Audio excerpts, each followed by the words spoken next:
You hear stories of this all the time, and you never think it'll happen to you, and it happened. When he had passed away, the property had become vacant. Then when I walked past it, it didn't look vacant anymore.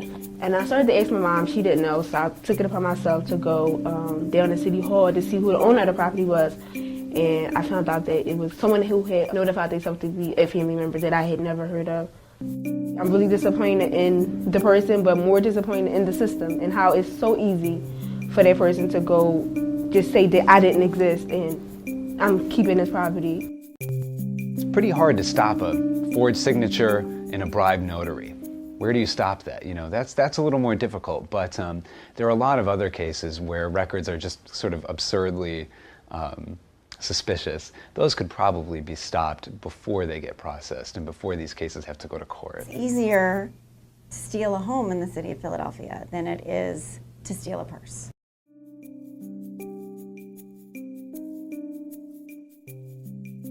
Deed fraud or fraudulent conveyances can happen in several ways. The perpetrator of the fraud may be a relative or a stranger. The rightful owner may be tricked into conveying the property. Alternatively, the perpetrator of the fraud may steal the property without the rightful owner even being aware of the theft. Most often, but not always, the property will be vacant but valuable, either because it is in a gentrifying neighborhood or a community experiencing a housing shortage.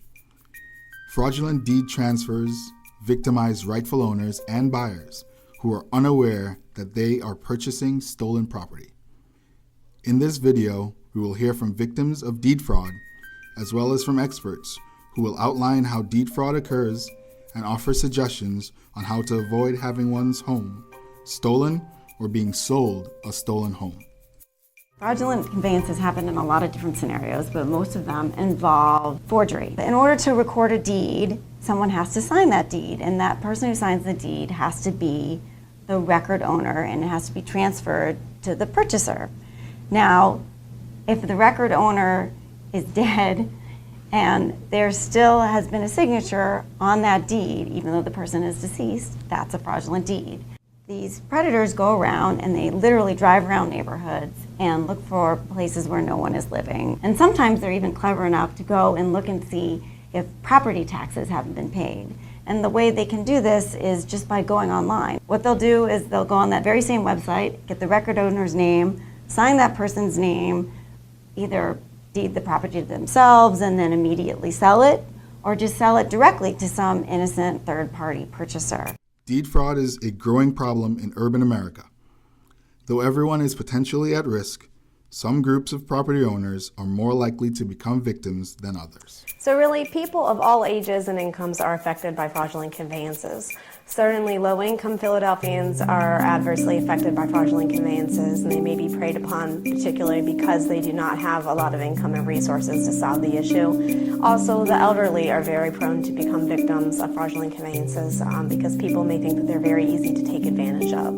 When Carrie Graves' sister became ill, she left her home and came to live with Miss Graves. After the sister's death, a stranger claimed her property and sold it. I thought it had been sold through sheriff's sale for lack of taxes. I called the sheriff's office. I don't know how many departments I went through at the sheriff's office, but they didn't sell it. They told me to call the city. I called the city, and the city didn't sell it for taxes.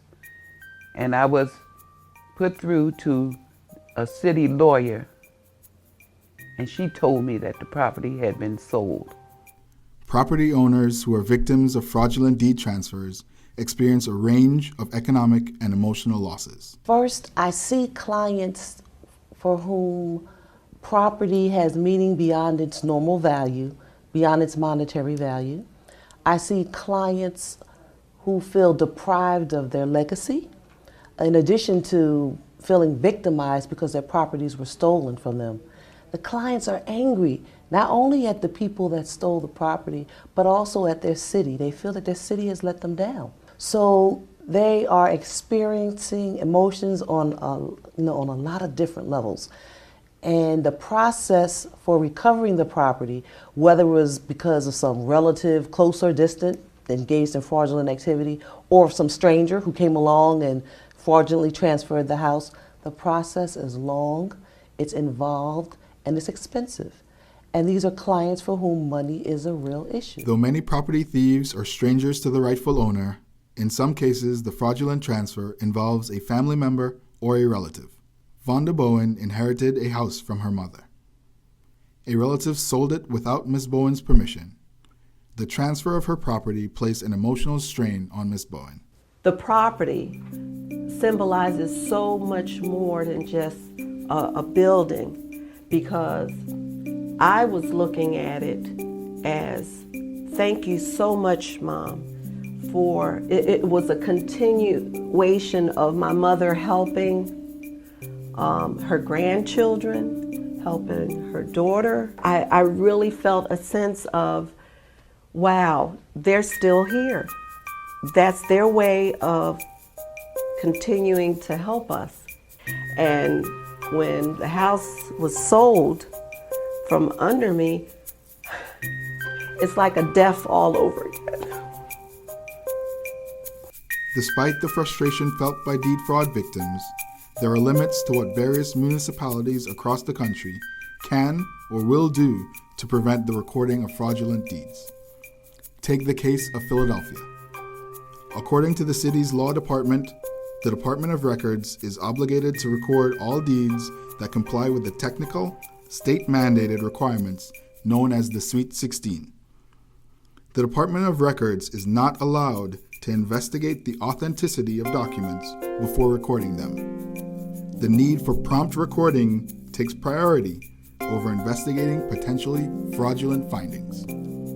The department does attempt to aid the victims of fraudulent deed transfers in other ways.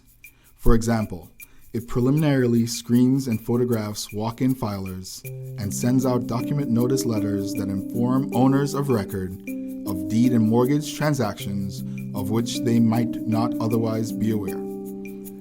Other branches of city government are also involved in combating deed fraud. The Economics Crimes Unit of the Office of the District Attorney of Philadelphia typically investigates deed fraud cases involving multiple units, multiple defendants, and amounts in excess of $50,000. According to the Philadelphia Inquirer, the District Attorney's Office has indicated that it will prosecute any case involving a single house presented to it by the Philadelphia Police Department where the evidence is sufficient.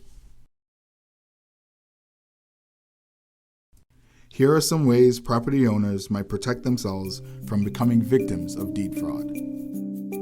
So one of the most important things that people can do to avoid becoming a victim of a fraudulent conveyance is to make sure that they're maintaining their property, especially if you have to leave your property for a period of time because you're taking care of a relative who's ill, or for whatever reason you need to leave. You need to make sure that you're checking on the property, or you have someone else checking on the property, that you're checking the mail to make sure that you're collecting it, that it's not piling up, just making sure that your house doesn't look like it's abandoned or like someone isn't living in it. Something else that's very important to do is to make sure, if you have a relative who owns a property that you want to take over title to that property once that person passes away, you need to make sure that you deal with probating their estate right away. Don't wait till 10 years after they pass away. You want to make sure you take care of the issue immediately. Other things you can do to make sure that you're not a victim are making sure that any document you sign, you know what you're signing. If someone slips a piece of paper under you and says, hey, just sign this document where you agree that I'm going to do some repairs on your home and you're going to pay me some money, make sure that's what the document actually says. Sometimes in situations like that, in fact, what you're signing is a deed saying, I'm giving my property to the person who repaired my property, and they might give me title back in a year, they may not give me title back. So you need to make sure that you read carefully any document that you're signing. And if you don't understand it, don't sign it. Consult an attorney. If you can't consult an attorney for some reason, at least talk to a trusted friend, a family member, someone to make sure that what you're signing is actually what you think it is.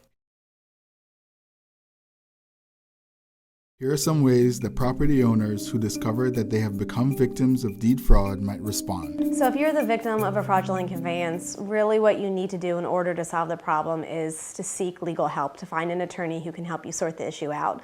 On the criminal side, you can press charges against the person who has stolen your home, and you can report it to the police and to the district attorney's office.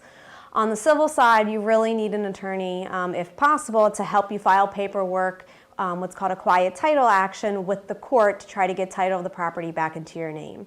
If you're low income, you may qualify for free legal services through an organization like mine, Philadelphia VIP. You can go into organizations like Community Legal Services or Philadelphia Legal Assistance or the Senior Law Center for assistance to try to get an attorney to help you with this issue. If you're above those income guidelines, the court also has a program set up where they will help you actually file what's called a complaint in court to try to start the process of getting title to the property back into your name. So it's something where you can contact the court, it's called the Notaries office that handles it, and work with them to file something in court to try to start that process of getting title back into your name. Here are some ways prospective buyers might avoid being taken by the perpetrator of a deed fraud scam. So one of the most important things that potential home buyers can do to prevent themselves from becoming a victim of a fraudulent conveyance is to make sure that they get title insurance when they're purchasing a property. A title insurance company will run what's called a title report to find out who actually owns the property and if there are any debts that are coming with the property. If there are any real estate taxes that are owed to the city, if there are any back utility bills, or if the seller of the property just owes someone else a lot of money. That's a potential issue that could follow with the property and become your problem as the new owner of the property. So it's absolutely important that you get title insurance with a title insurance company if you're going to purchase a property. They will conduct what's called a closing where the deed is signed by the seller. They will make sure that everything is taken care of, and if there are any problems with who owns the property or any debt that may be on the property, they're going to tell you about it and make sure that you know about it before the deed is signed over to you. So it's so important that before you pay anyone any money for a property, you get title insurance. Another thing that a home buyer can do to ensure that they're not a victim of a fraudulent conveyance is to make sure that when they're considering purchasing a property, they actually knock on the door and inquire into the interests of the person who's living in the property. So go by, knock on the door, and if someone answers, you should find out, are they a tenant? Are they just renting the property? Do they think that they have an ownership interest in the property? Is something else going on that you need to be aware of as a potential buyer of the property? It's one of the most important things you can do, and also very simple. And if you don't want to knock on the door, you can at least send a letter to the address to find out if the person living there has any type of interest in the property you need to know about. It's also a really good idea to check with neighbors of the property, especially if it's a block where you might happen to know someone already. Check around, ask them who's living in the property, what's been going on with it recently. If there's something kind of shady, something kind of not right going on, the neighbors are going to know. We all know that we have neighbors on our block, that they're the ones. There's always someone who knows exactly what's going on, what's been going on for the last 5 years at that property. So it's really important to talk to people. Really the most important thing you can do when you're buying a property is don't rush into it. You're going to pay a lot of money for this property, your hard-earned money, and you want to make sure that you take the time to ask the right questions, to get title insurance, to make sure you really know what you're taking title to. Here is a final suggestion from Carrie Graves. I hope that sharing my story will help someone else realize that they have to take precautions if they have a property that is vacant, that they would let someone else come in and live in the property to keep it going, to keep it from falling to pieces. But my hopes for this case, that the property will be restored to the rightful owner.